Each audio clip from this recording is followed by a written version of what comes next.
Hey guys, it's Mr. Thibodeau. So let's go ahead and jump into there it is into ancient Greece. Okay, a few things to talk about here. Um, Athens is going to have itself a pretty fantastic victory, right? So we left off, we had the defeat of the Persian Empire. Okay, the Athenians, with some of the Spartans, were able to push back and defeat this amazingly giant Persian army. This Persian juggernaut. It's as if a small country that nobody expected just completely defeated America. Okay, Persia was the biggest empire in the world at the time, and was everyone expected them to just continue to roll through and not be stopped, and the Athenians stopped them. And part of that was because the Athenians, the Spartans and the Greeks, they had really good battle tactics. Okay, the way of fighting, the sword and the shield plus spear, the phalanx that they had, the shield wall, was really effective. Okay. So now Greece is just one, and the Athenians say, "Hey, listen, we are the target of any Persian aggression from here on out." And Athens is right here, okay, on the east side of Greece. They are facing all of this, which is Persia, okay? All of this Asia part here is Persia. Okay, so what Athens is in the crosshairs, and all of these Greek colonies here, many of them are currently controlled by Persia. So the Athenians are like, hey, listen, all of these island nations, all of these city states, we need to band together and we need to work together to defeat Persia. You can send us men, ships, or gold or money, and we will use that to fight Persia. Okay. And a lot of these different nations, they all realize that they can't defeat Persia on their own, but under the control of Athens, they could. So they all join what's called the Peloponnesian League. And that league allows Athens to become a superpower to be able to rival Persia. Except what happens is Athens goes ahead and they decide to spend a lot of that money rebuilding Athens itself. They're like, well, Persia burned our city to the ground, so we might as well, we deserve to spend this money to make Athens even more beautiful than before. So this is the Delian League.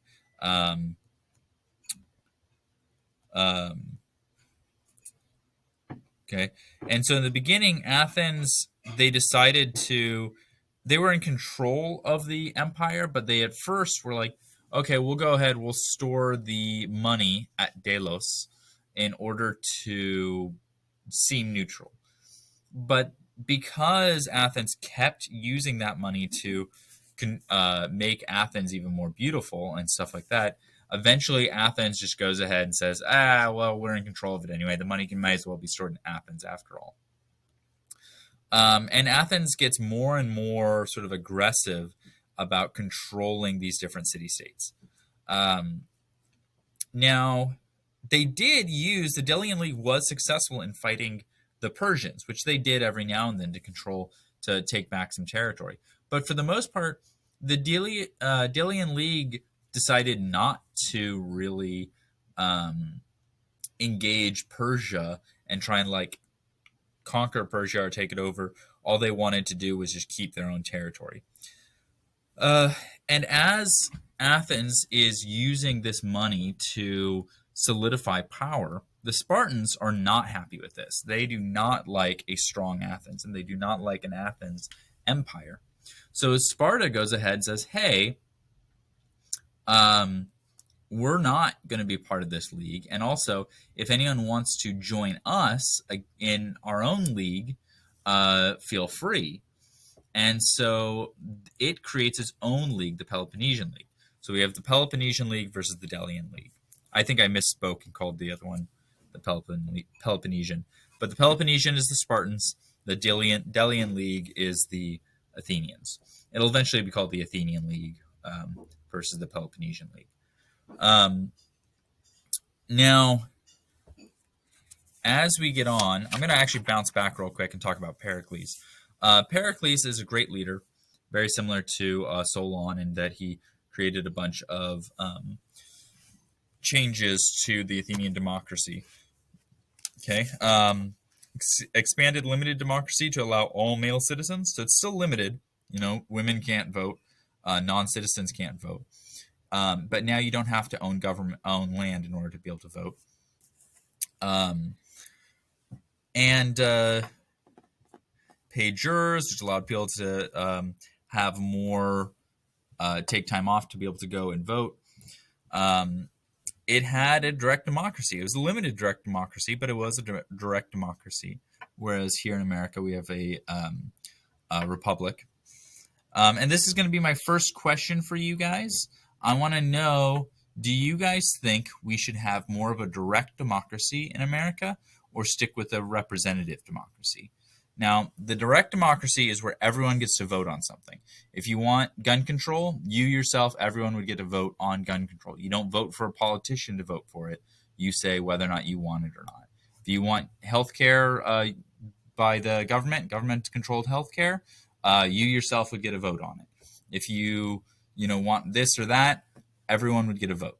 Now, there's a lot of different things coming up, which would mean that you would have to vote and read and educate yourself over and over and over again, right? It's a lot of work to be in a direct democracy. You have to stay informed about every single issue, okay? Whereas in a representative government, you vote for someone who you think is going to support your interests, and they do all of the work about thinking about your causes and supporting your causes. Now, potentially they could be bought off, right? Or they might be more focused on their own causes rather than you who voted for them, your constituents. But that's, of course, direct democracy is you yourself get to vote on every single issue. So, do you think America should have more direct democracy or stay where we're at? Okay, that's question number one. That's a bonus question. I want you guys to answer. All right. The other thing is Pericles. He ushers Athens into this golden age where Athens is growing and having massive success. Now, part of that is because Athens is getting massive amounts of money from the Delian League, which is kind of a little squirrely. It's not. They're taking this money that's supposed to be for the defense of all of Greece, and they're using it to make Athens better, which Athens is only a small part of Greece. Okay, so there's a reason why the Spartans are not happy about this. They do not think it is right what the Athenians are doing. Okay, the Athenians do spend a lot of their money building a temple to the gods. We got some stuff about mythology, which technically a myth is anything you believe to be true. So any religion could conceivably be called a myth. But generally, when we're talking about mythology, we're talking about stories that we know aren't true, but people used to believe are true, or sort of folk tales sort of thing. I think this is a pretty good sort of depiction. One of the important things to know about the Greek gods is so Athena, Athena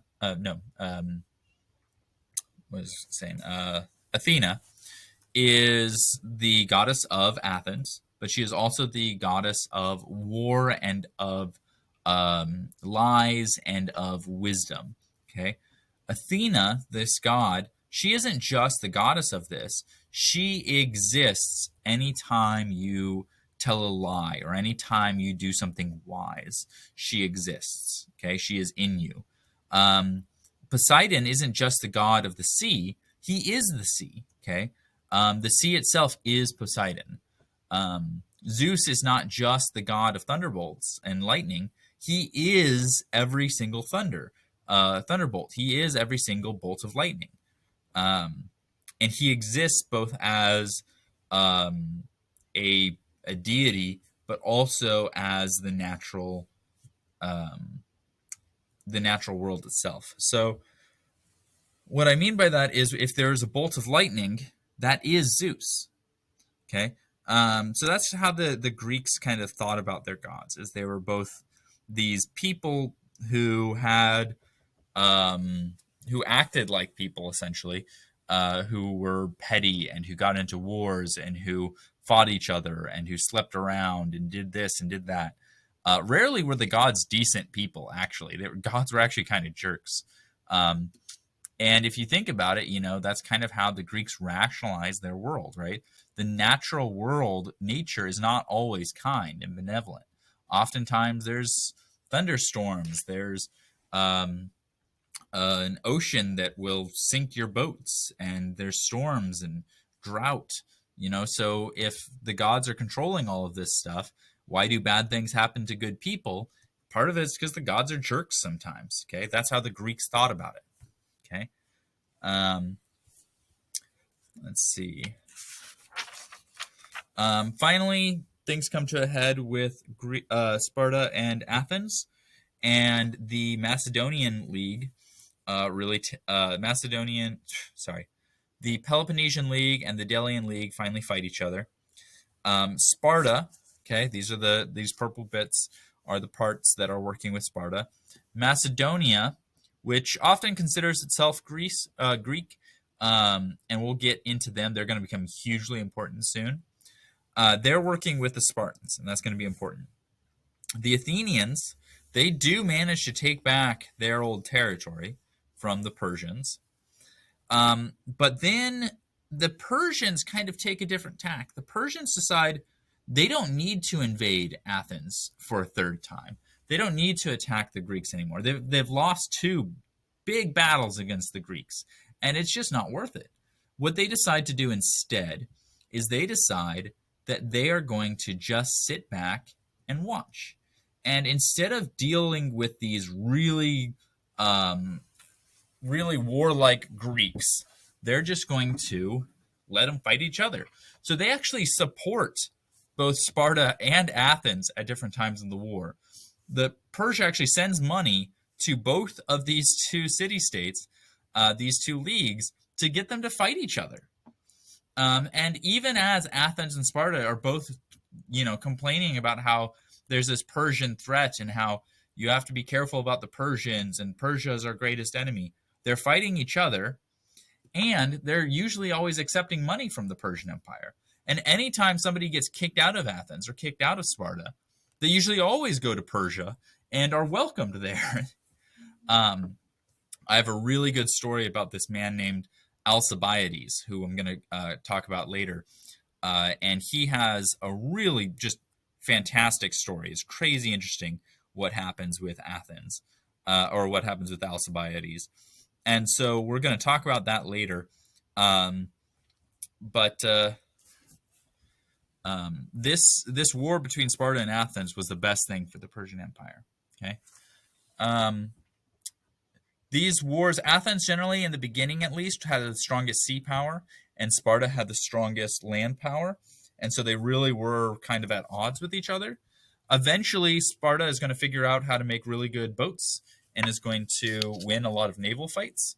And Athens is going to try and figure out how to have, their soldiers were always good, but they're going to get better, and they're going to win some land fights. And so it's going to go back and forth for a while, but eventually we're going to see Athens is going to lose. Spoiler alert. But that's next week. Plague strikes Athens. That's going to really make things difficult. Okay, Athens really, they're surrounded by the Spartans, but the Athenians have really strong walls that the Spartans can't get through. And so Athens is able to use their shipping lanes and their boats to bring food in and to survive. But that does allow them to bring in disease. Okay, we'll get into that later.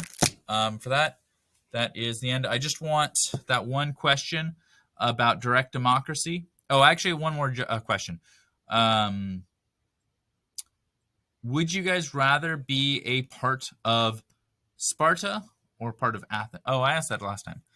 Yeah, just ask that question about direct democracy. Should America have more direct democracy, or should America have continue as it is with a representative democracy? What are your thoughts? Okay. All right. Have a good one, guys.